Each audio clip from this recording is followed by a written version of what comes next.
Buenas tardes a todos, reciban un cordial y fraterno saludo de parte del Instituto Pedagógico Rafael Alberto Escobar Lara de Maracay. Es un gusto poder acompañarlos en este encuentro virtual de editores de revistas de la UPEL. Y en esta oportunidad vamos a conversar un poco acerca de Dialógica, revista multidisciplinaria que hace vida dentro de la UPEL Maracay. Primero, unas coordenadas para acceder a la revista. Bueno, la revista es presidida en estos momentos por la doctora Francisca Fumero, subdirectora de investigación y posgrado de la UPEL Maracay, y quien les habla, profesor Jerickson Suárez, coordinador de promoción y difusión de la investigación, que vengo desarrollando funciones como editor y director de la revista. La portada que tienen allí es la portada que se utilizó en los números del último año, de este 2025, y pueden ver que tienen un código QR. Si lo escanean, los va a dirigir directamente a la página web de la revista. También tenemos el correo electrónico dialogicaupel@gmail.com, es el que estamos utilizando en estos momentos, y también tienen la dirección electrónica para poder acceder a nuestro sitio web. Vamos a comentar un poco acerca de la línea editorial de la revista y su estructura. Su estructura es simple, pero está compuesta por un equipo de trabajo altamente comprometido con mantener el legado de la revista y su proyección.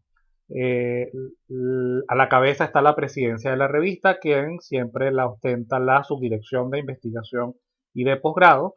Desde esta instancia se designa a un director editor y de él dependen tres unidades sustantivas que hacen que salga adelante la revista, como son el consejo editorial, el equipo de árbitros, correctores de estilo y traductores, y el equipo técnico y de apoyo administrativo. Dialógica es una revista arbitrada, indexada y de acceso abierto, es decir, utilizamos la evaluación por pares para garantizar la calidad de lo que se publica, para visibilizar y para poder ser reconocidos como una revista de alta calidad ante la comunidad académica. Pertenecemos a varios índices, bases de datos y repositorios. Que somos de acceso abierto significa que ustedes pueden ingresar por cualquiera de las coordenadas que les di anteriormente y van a poder ver de forma gratuita los artículos que tenemos publicados en la revista. Eh, Promovemos el diálogo entre diferentes áreas de conocimiento para abordar de manera crítica e integral los desafíos y tendencias de la educación y las ciencias humanas, porque nuestro enfoque, aunque somos una revista multidisciplinaria, es decir, recibimos artículos de cualquier naturaleza o área del conocimiento, sí tenemos una orientación hacia el campo de la educación, las pedagogías, las ciencias sociales y humanas, por el hecho de pertenecer a una universidad formadora de docentes, formadora de maestros, una universidad pedagógica. Entonces, mucho de las publicaciones que nos envían o de los manuscritos que nos envían son precisamente en esa línea de acción. La revista está adscrita a la Subdirección de Investigación y Posgrado y vamos a conversar muy brevemente acerca de la historia de la revista. La revista inicia en el 2004 y tenía como propósito el servir de ventana a las producciones investigativas y a los hallazgos de las investigaciones hechas en los distintos posgrados de la UPEL Maracay y en el seno de sus unidades y líneas de investigación, tanto los núcleos como los centros, y que encontraran o que convergieran en un espacio para poder difundir a la comunidad académica sus resultados de investigación. Entonces de ahí deriva en el 2004, en enero del 2004 específicamente, se publica el primer número de la revista en versión impresa con un tiraje de 500 ejemplares que después fueron distribuidos con distintas universidades e institutos de investigación de otras universidades. Y en el 2012 empieza una nueva etapa, que es una etapa digital, fundamentalmente por dos grandes razones. La primera, por supuesto, presupuestaria, porque cada vez era más oneroso la impresión de los ejemplares, el tiraje de los ejemplares en versión impresa y todos los gastos de envío que eso implicaba. Y segundo, por el hecho también de las grandes ventajas que ofrece la virtualización y la digitalización de los procesos industriales. Ahí vemos algunas portadas. Las primeras dos portadas son portadas de la revista en su versión impresa y las otras cuatro son portadas el diseño digital. La revista hace 2 convocatorias, en enero y en julio, y publicamos 2 números al año. El primer número sale en enero, y que es la que corresponde a enero-junio, y en julio se publica el número 2 regular, que es el que corresponde a julio-diciembre. Se reciben propuestas de forma continua, pero lo más recomendable es ajustarse a los tiempos en los que se hace la convocatoria, la cual se hace vía página web. Tenemos, como les dije, 2 números regulares, pero también tenemos la publicación de números o de ediciones especiales, que generalmente son ediciones temáticas, es decir, que versan sobre un tema específico, sobre una temática particular.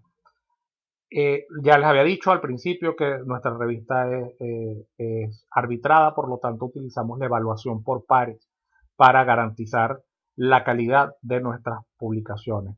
En este caso nosotros utilizamos, porque hay varias formas o varias modalidades de evaluación por pares, nosotros utilizamos la modalidad doble ciego, que es aquella donde el autor no conoce quiénes son sus árbitros o sus evaluadores, ni los evaluadores conocen a quién están arbitrando, ni tampoco se conocen entre sí. De esa manera tratamos de garantizar objetividad en la evaluación.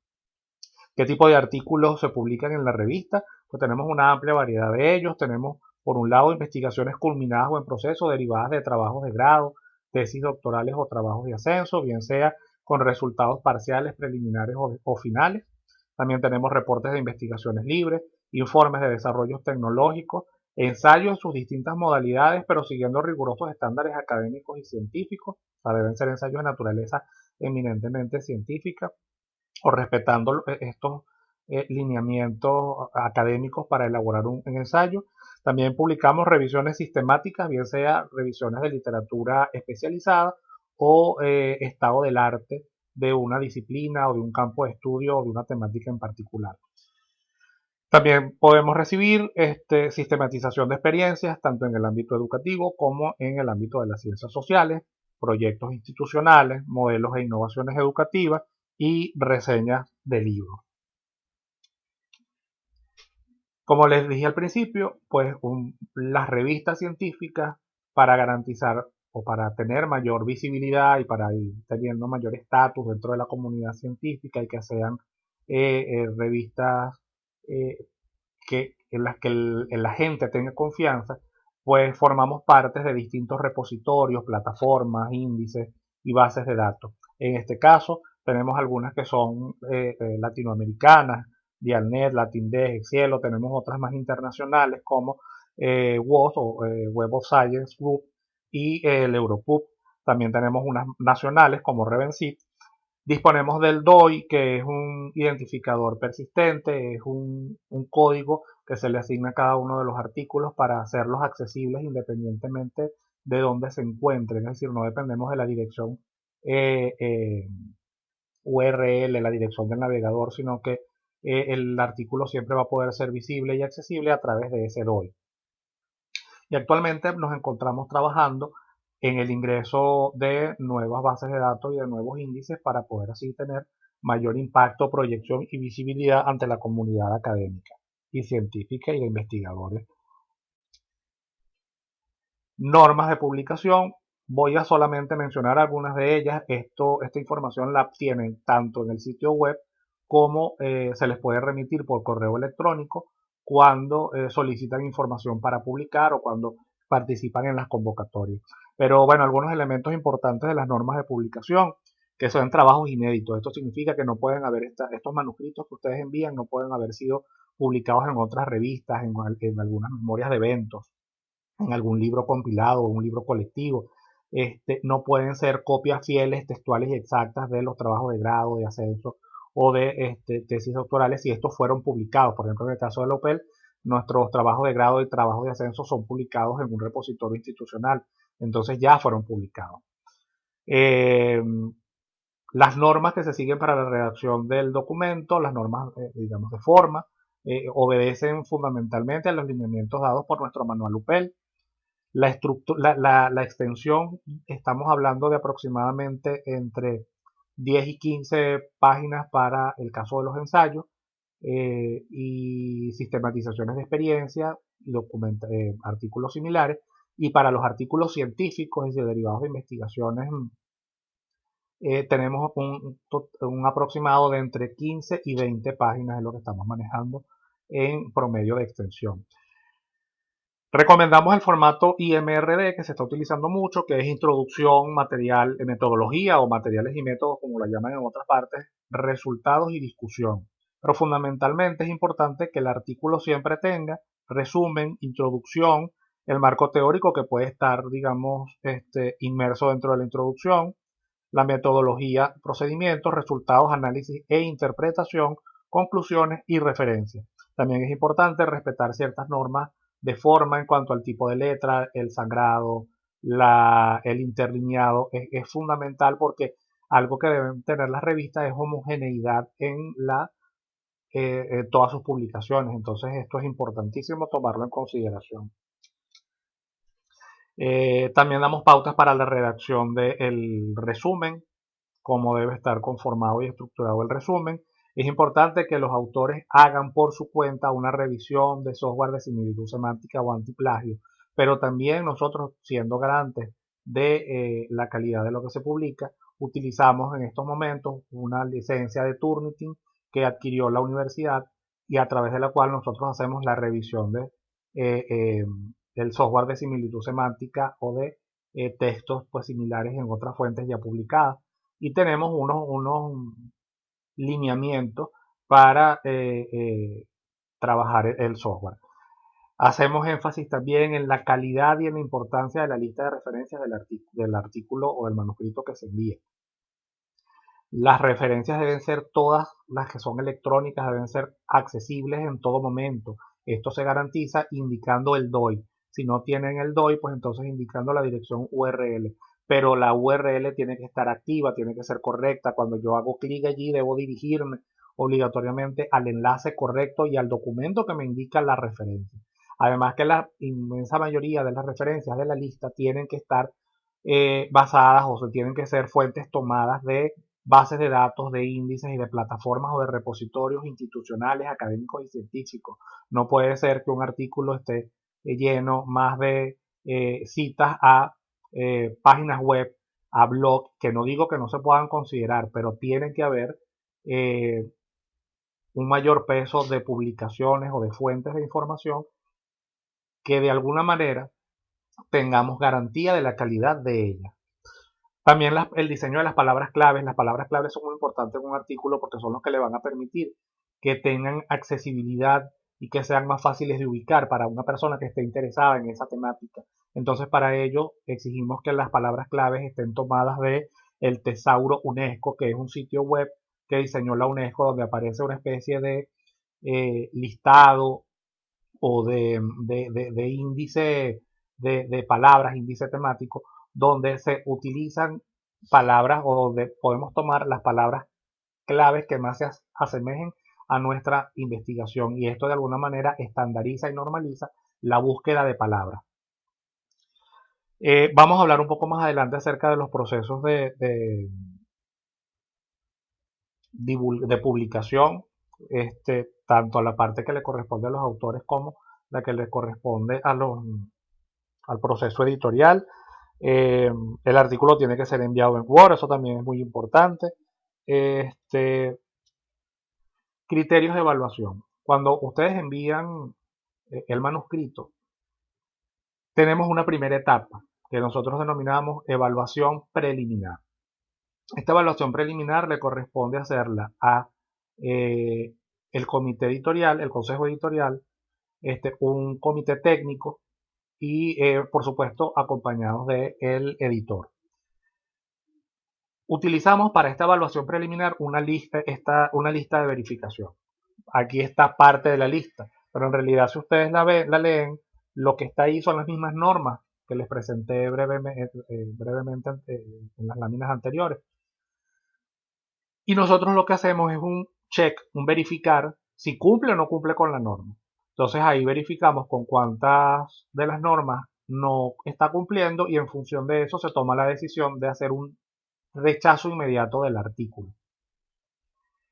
Por ejemplo, que no tenga el resumen ajustado a las condiciones que hay, que las palabras claves no estén ajustadas al tesauro, que el tipo de letra no sea el correcto, que no respete la estructura que debe tener la modalidad de artículo que está enviando, que revisamos parte de las referencias y ver si vemos que las referencias no son de calidad, pues todos estos criterios nosotros los evaluamos. Y también el uso del software. El equipo técnico hace la revisión del software Turnitin para verificar el porcentaje de similitud semántica. La revista Dialógica y en general todas las revistas de la UPEL tenemos el acuerdo de un 15% como máximo de similitud semántica. Por encima de ello, es posible que su artículo sea rechazado por el alto porcentaje de similitud semántica. Si usted aprueba esta evaluación preliminar, se le notifica que entonces su trabajo va a pasar a revisión por pares bajo la modalidad del arbitraje doble ciego. Igual, si su trabajo es rechazado de forma inmediata a través de la evaluación preliminar, también se le va a notificar el rechazo del manuscrito, las razones por las cuales se le está rechazando. Es importante que entiendan lo siguiente: si el artículo es rechazado por el comité editorial, no pueden enviarlo de nuevo con las correcciones. Pueden enviarlo a otra revista haciendo los ajustes que correspondan con las normas de esa revista, pero ya no a Dialógica, porque es la política editorial que tenemos. Solamente se van a enviar las versiones corregidas de aquellos trabajos que los árbitros hayan decidido aceptar con modificaciones. Para hacer que la evaluación sea de calidad y sea lo más objetiva y lo más respetuosa posible, entonces tenemos unos instrumentos de evaluación. En este caso tenemos uno para artículos científicos. Tenemos fundamentalmente dos criterios de los componentes del artículo y de las cualidades del artículo, es decir, del contenido, la forma y el fondo. Y como ven, los evaluadores, los árbitros, tienen la posibilidad de aceptar el artículo sin ningún tipo de modificación, poco suele ocurrir, aceptar el artículo con modificaciones de forma, con modificaciones de fondo, con ambas, o no aceptar el artículo o determinar que el artículo es no publicable. También hay un espacio donde ellos deben argumentar, y así se les insiste en el correo donde se les envían los baremos, deben argumentar muy bien, tanto con el baremo como de forma escrita, el porqué de su decisión. También tenemos un baremo, un instrumento para evaluar ensayos o publicaciones de una naturaleza similar. Igual, revisamos la forma, revisamos el fondo y también entonces ellos deben tomar una decisión con respecto a eh, eh, el veredicto. Esto es importantísimo, el proceso editorial y los tiempos aproximados de respuesta. Primero, comenzamos con la preparación y el envío inicial. El autor prepara y envía su manuscrito, pero para esto es importante que el autor revise las directrices, las normas, las condiciones, es decir, o solicitando información al correo o leyéndola en el sitio web. Debe elaborar el manuscrito siguiendo estricta y fielmente las normas que están indicadas y enviar la propuesta y la documentación solicitada, porque también se les solicita en las normas está escrito que deben enviar, por ejemplo, una reseña curricular de un número aproximado de palabras. Deben enviar también su ORCID, que es una especie de código o cédula de identidad que lo acredita como investigador. También deben enviar una fotografía. Una vez que recibimos en la revista, en un periodo de 2 a 3 semanas, que puede reducirse o puede extenderse, dependiendo del volumen de trabajo que hay, tenemos la recepción y evaluación preliminar. Esto es un trabajo, el que describí hace poco, donde el equipo editorial revisa y asigna árbitros si es que se pasa la evaluación preliminar. Entonces revisamos el cumplimiento de las normas, revisamos en una primera fase la calidad de las referencias, hacemos la revisión del software de similitud semántica Turnitin y si aprueban esa fase pasan a evaluación por pares. y notificamos al autor, bien sea que pasó a evaluación por pares o bien sea que no fue así. Este proceso también tiende a extenderse un poco porque muchas veces tenemos que ubicar a los árbitros, aunque nosotros tenemos nuestro banco de árbitros, nuestra base de datos de árbitros, muchas veces ellos ya están saturados de trabajo, ya están revisando otros artículos o a lo mejor la temática del artículo que nos llegó no tenemos cómo atenderla como un especialista en el área, entonces esto también se lleva un tiempo. Después entonces está el proceso de arbitraje. Los árbitros evalúan el manuscrito de forma anónima. Es un proceso largo. Eh, la evaluación es por pares. Inicialmente el artículo se envía a dos árbitros. Si los dos árbitros coinciden en decisión, que es aprobar o aprobar con modificaciones, entonces vamos bien. Si los dos árbitros deciden rechazar, entonces esa es la decisión, rechazar. Si hay una disparidad entre un resultado y otro y uno decide aprobar o aprobar con modificaciones y el otro decide rechazar, entonces enviamos el artículo a un tercer árbitro. Entonces esto por supuesto hace que el proceso se prolongue.